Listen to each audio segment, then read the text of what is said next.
Hi hello నమస్తే welcome to విజయ మా ఊరు ఆడియో బుక్స్ ఛానల్. నేను విజయలక్ష్మిని. ఫ్రెండ్స్, నవల స్రవంతిలో త్రేతాగ్ని శ్రీమతి గాలి లలిత ప్రవల్లిక గారి నవల ఆడియోగా వినిపిస్తున్నాను కదా. మరి ఈరోజు త్రేతాగ్ని నవల ఆడియో 4వ భాగం వినిపించబోతున్నాను. మరి ఆలస్యం చేయకుండా కథలోకి వెళ్ళిపోదాం పదండి. తుల్జా ఇంట్లో జరుగుతున్న వ్యవహారం అంతా విన్న కరుణార్థ్ వెంటనే పోలీసుల్ని అలర్ట్ చేశాడు. వాడు తప్పించుకుని పోవడానికి వీల్లేదు, వెంటనే వెళ్లి అరెస్ట్ చేయండి అని ఫోన్లో హుకుం జారీ చేశాడు. వెంటనే పోలీసులు రంగంలోకి దిగి తుల్జా ఇంటి లోపలికి హుటాహుటిన ఎంటర్ అయ్యారు. అనుకోని ఈ పరిణామానికి తుల్జాని బెదిరించిన వ్యక్తి కంగు తిన్నాడు. అతన్ని పట్టుకుని అరెస్టు చేసి తీసుకెళ్లారు పోలీసులు. వాడిని పట్టుకున్నారన్న మాటేగాని నిజంగా వీడేనా బాస్? ఇంకెవరైనా ఉన్నారా? మా అమ్మా నాన్న గురించి వీడికెలా తెలుసు? సెలెస్టినేమైంది? వచ్చిన వ్యక్తి ఆ ముఠా సభ్యుడేనా? ఇలా రకరకాలుగా ఆలోచనల్లో మునిగిపోయింది తుల్జా. కాలింగ్ బెల్ మోగడంతో వెళ్లి తలుపు తీసింది. ఎదురుగా కరుణార్థ్, సాజిద్, వారి వెనకగా ఇంకో 2 వ్యక్తులు ఉన్నారు. ఎవరన్నట్టుగా వారి వంక చూస్తూ గుమ్మానికి అడ్డంగా నుంచుంది తుల్జా. మమ్మల్ని లోపలికి రానిస్తావా? నవ్వుతూ అడిగాడు కరుణార్థ్. అయ్యో రండి అంటూ దారికి అడ్డం తప్పుకుంది తుల్జా. లోపలికి పిలిచి అందరినీ కూర్చోబెట్టింది. అందరికీ మంచినీళ్ళిచ్చింది. అతను మీ తాతయ్య సోమ్లా నాయక్, వీరు మీ మామయ్య కొడుకు తుకారాం అంటూ పరిచయం చేశాడు వారిరువురిని. నా పక్కనే ఉన్న తుకారాం మా బంధువని తెలుసుకోలేకపోయానే అనుకున్నాడు సాజిద్. మాకు తాతయ్య, మామయ్య మొదలైన బంధువులున్నారా? సంభ్రమాశ్చర్యాలతో అడిగింది తుల్జా. మీ అమ్మ చేసిన పనికి మేమంత దూరంగా ఉన్నాం తల్లి. కరుణార్థొచ్చి మీరు పడుతున్న బాధలు చెప్పి మాకు నచ్చ చెప్పి ఇక్కడికి తీసుకొచ్చాడు. ఆ జిత్తులమారి వాళ్ళొచ్చింది ఇదంతా అన్నాడు బాధగా సోమ్లా నాయక్. జిత్తులమారా? ఎవరు తాతయ్య? అడిగాడు సాజిద్. తాతయ్య అని పిలిచినప్పుడు అతని ఒళ్ళు పులకరించింది. ఏ బంధుత్వాల పిలుపులు ఎరగని వారికి బంధువులున్నారు అని తెలిసేసరికి మండుటెండలో చినుకులు పడినంత ఆనందానికి లోనయ్యారిద్దరూ. తన మిత్రుడే తనకి బావయ్యాడని తెలుసుకున్న తుకారాం మిక్కిలిగా ఆనందించాడు. జరిగిందంతా నేను చెబుతాను అన్నాడు కరుణార్థ్. సోమ్లా నాయక్ కూతురు హీరాబాయి అంటే మీ అమ్మ. ఆమెకి సోమ్లా నాయక్ అక్క కొడుకు చీనియా నాయక్కు పెళ్లి నిశ్చయం చేశారు పెద్దలు. ఇద్దరూ పట్నం పోయి చదువుకునేటోళ్లు. ఇద్దరూ చదువుకున్నోళ్లే కాబట్టి ఒకళ్ళనొకళ్ళు అర్థం చేసుకుంటారు. దగ్గర బంధువులే కాబట్టి ఇంకా మంచిగా ఉంటుంది అని ఆలోచించి వీరిద్దరికీ పెళ్లి నిర్ణయించారు వాళ్ళు. చీనియా నాయక్ హీరాని అమితంగా ప్రేమించాడు. కాని హీరా శామ్యూల్ని ప్రేమించింది. హీరా తన ప్రేమ వ్యవహారాన్ని తండ్రికి చెప్పింది.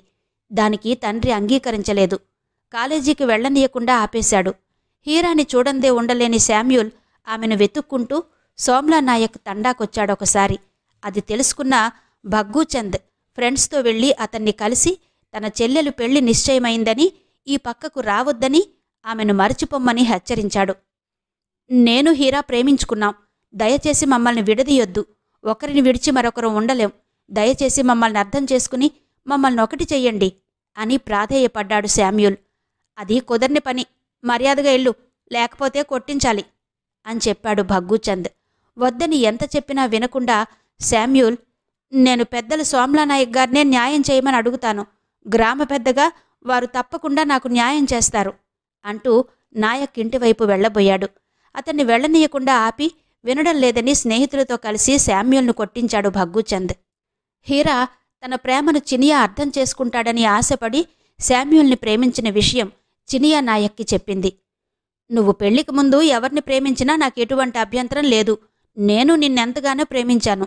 ఆ శామ్యూల్ గాడికన్నా నిన్ను నేను బాగా చూసుకుంటాను. పాదాలు కందనీయను. ఎలాగో పెద్దలు మన పెళ్లి నిశ్చయించారు కాబట్టి నేను నిన్ను పెళ్లి చేసుకుంటాను అన్నాడు చినియా నాయక్. ప్రేమించిన శామ్యూల్ని వదులుకోలేక, పెద్దలు కుదిర్చిన పెళ్లికి తలవంచలేక ఓ అర్ధరాత్రి తండాకి గుడ్ బై చెప్పేసి శామ్యూల్తో లేచిపోయింది హీరా. తనను కాదని హీరా లేచిపోవడాన్ని అవమానంగా భావించి చినియా నాయక్ ఊర్లో తలెత్తుకోలేక ఊరు వదిలి వెళ్ళిపోయాడు. ఆ తర్వాత ఏమయ్యాడో ఎవరికీ తెలీదు. మళ్లీ ఇన్ని సంవత్సరాల తర్వాత అతని ఆచూకీ తెలిసింది. సాజిద్కి బాలుచోరా కవర్ అందిస్తున్నప్పుడు తుకారాం చూశాడు. కాని అప్పుడు పట్టించుకోలేదు. ఏదో అనుకున్నాడు. సాజిద్ హాస్టల్కి వెళ్ళాక కరుణార్థిచ్చిన ధైర్యంతో తుకారాంకి తను ఎందుకు తండాకొచ్చింది, తండాలో తను ఏం చేసింది అన్నీ చెప్పాడు. ముందు సాజిద్ను తుకారాం అసహ్యించుకున్నాడు. తర్వాత పరిస్థితిని అర్థం చేసుకుని కావాలని చేసింది కాదు అని సరిపుచ్చుకుని కాముని పున్నమి రోజున సాజిద్కి బాలుచోర కవర్ అందివ్వడం చూశానని అప్పుడంతగా దాన్ని పట్టించుకోలేదని చెప్పాడు. ఆ విషయమే కరుణార్థ్కి సాజిద్ ఫోన్ చేసి చెప్పాడు. తుకారాం పుణ్యమా అని తీగలాగితే డొంక కదిలి చినియా వెలుగులోకొచ్చాడు. ఇదంతా చెప్పాడు కరుణార్థ్. ఇంటికొచ్చి నన్ను కొట్టినవాడు చినియా పెదనాన్నా? అడిగింది తుల్జా. బాసన్నా పెదనాన్నన్నా ఒక్కరేనా? ఎందుకు మమ్మల్నిలా వాడుకున్నాడు? అడిగాడు సాజిద్. అన్ని విషయాలు ఇంట్రాగేషన్లో తెలుస్తాయి అని చెప్పి సోమ్లానాయక్తో కరుణార్థ్ అన్నాడు. మీరిక్కడ వీళ్లకి తోడుగా ఉండండి. సెలెస్టిన్ ఎక్కడుందో తెలుసుకుంటాము. దీని వెనుక ఇంకా ఎవరెవరున్నారో ఏంటో పూర్తి వివరాలు కనుక్కుంటాం. జాగ్రత్తగా ఉండండి అని చెప్పి వెళ్ళిపోయాడు కరుణార్థ్. ల్యాబ్ పరీక్షలో చాక్లెట్లలో మత్తు పదార్థం పెట్టి అమ్ముతున్నట్టుగా తేలింది. పోలీసులు వెళ్లి బడ్డీ కొట్టువాడిని పట్టుకుని అరెస్టు చేసి పోలీస్ స్టేషన్కి తీసుకొచ్చాక, ఈ చాక్లెట్లెవరిస్తున్నారు? ఎలా వస్తున్నాయి అని నిలదీశారు. తీగని లాగి డొంక కదిలించి మూలాన్ని పట్టుకున్నారు వాళ్ళు. పట్నం చేరిన చినియా నాయక్ అడ్డదారులు తొక్కి డబ్బు సంపాదించడానికి అలవాటు పడ్డాడు. అంచెలంచెలుగా ఎదిగి డ్రగ్స్ సప్లైకి కేర్ ఆఫ్ అడ్రస్గా మారాడు. చినియా నాయక్ హీరా మీద ప్రేమను పగగా మార్చుకున్నాడు. ఆమె ఆచూకీ తెలుసుకున్నాడు. హీరాని ఆమె భర్తని యాక్సిడెంట్లో చంపించాడు. అయినా అతని కోపం చల్లారలేదు. ఆ పిల్లల్ని కిడ్నాప్ చేయించాడు. సెలెస్టిన్ను బందీగా తన దగ్గర ఉంచుకుని వీళ్ళిద్దరినీ ఈ పనులకు వాడుకున్నాడని, అడవి ప్రాంతంలో గంజాయి సాగు చేసి విదేశాలకు పంపించడం చేశాడని తెలుసుకున్నారు. సోమ్లానాయక్ తండాలో బాక్సైట్ గనులున్నాయని తెలియడంతో తన సోదరుడు ఫణినాయక్ సహాయాన్ని కోరాడు. వాళ్లు బయటపడకుండా సాజిద్ని పావుగా వాడుకోవాలనుకున్నాడు. అక్కడ నివసించే వాళ్లని బెదిరించి తరమాలని చూశాడు. కొండ ప్రాంతాల్లో గంజాయి పంటలు పండించారు. అవన్నీ విదేశాలకు సప్లై చేశాడు. విదేశీయులు వాటిని చాక్లెట్లు, సిగరెట్లు, పౌడర్లు, లిక్విడ్స్ లాంటి వివిధ రూపాల్లో పంపిస్తే తను కొందరు ఏజెంట్లను నియమించి వాటిని మార్కెటింగ్ చేశాడు. తనతో పాటు ఇంకా చాలామంది బడాబడా బాబులు, నగరంలో ప్రముఖులు, రాజకీయవేత్తలు, సినీ నాయకులు ఉన్నారని వాళ్ళందరి పేర్లు ఇంట్రాగేషన్లో బయటపెట్టాడు చినియా నాయక్. వెనక దాగిన హస్తాలు ఎవరివో తెలియడంతో పోలీసులు డ్రగ్స్ రాకెట్ గుట్టు రట్టు చేసి ముఠా ఆట కట్టించారు. ఎంతటి హోదాలో ఉన్నవాళ్లనైనా ప్రలోభాలకు, బెదిరింపులకు లొంగక అరెస్టు చేశారు. మత్తు పదార్థాల మూలాలను కూకటి వేళ్లతో పెకిలించి భారతదేశాన్ని కాపాడారు. యువతను పెడదారి పట్టకుండా కాపాడారు. డ్రగ్స్ రాకెట్ గుట్టు రట్టు చేసిన సిబిఐ ఆఫీసర్ కరుణార్థ్ను అందరూ అభినందించారు. ప్రభుత్వం తరపున తగు రీతిన సత్కారాన్ని పొందాడు. తుల్జాను నేరస్తులకు సహకరించినందుకు గాను కొంత జరిమానాను కట్టించుకుని కొంతకాలం జైల్లో పెట్టి వదిలేశారు. చినియా చెప్పిన అడ్రస్లో ఉన్న సెలెస్టిన్ను విడిపించి తీసుకొచ్చి సోమ్లానాయక్కు అప్పజెప్పాడు కరుణార్థ్. తను చేసిన తప్పు తెలుసుకుని భగ్గూచంద్ చెల్లెలి పిల్లల్ని ముగ్గురిని అక్కును చేర్చుకున్నాడు. తుల్జా మనసు తెలుసుకున్న సోమ్లానాయక్ కరుణార్థ్ని, తుల్జా అంటే నీకిష్టమేనా అని అడిగాడు. ఇష్టమే అని చెప్పాడు కరుణార్థ్. ఇద్దరూ ఇష్టపడడంతో కరుణార్థ్ తల్లి తండ్రితో మాట్లాడి ఇరువురికి పెళ్లి చేయడానికి నిశ్చయించారు పెద్దలు. ముందు ఆడపిల్ల పెళ్లి కావాలి కదా, అదయ్యాక ఈ పెళ్లి చేద్దాం అన్నారు కరుణార్థ్ తల్లిదండ్రులు. ఈ బుల్డోజర్కి మరో టెడ్డీబేర్ని నేనెక్కడ వెతికేది అన్నాడు కరుణార్థ్. నువ్వలా కోతుల్ని, కొండముచ్చుల్ని, ఎలుగుబంటిల్ని వెతుకుతావనే నా మొగుడిని నేనే వెతుక్కున్నాను అంది మోన.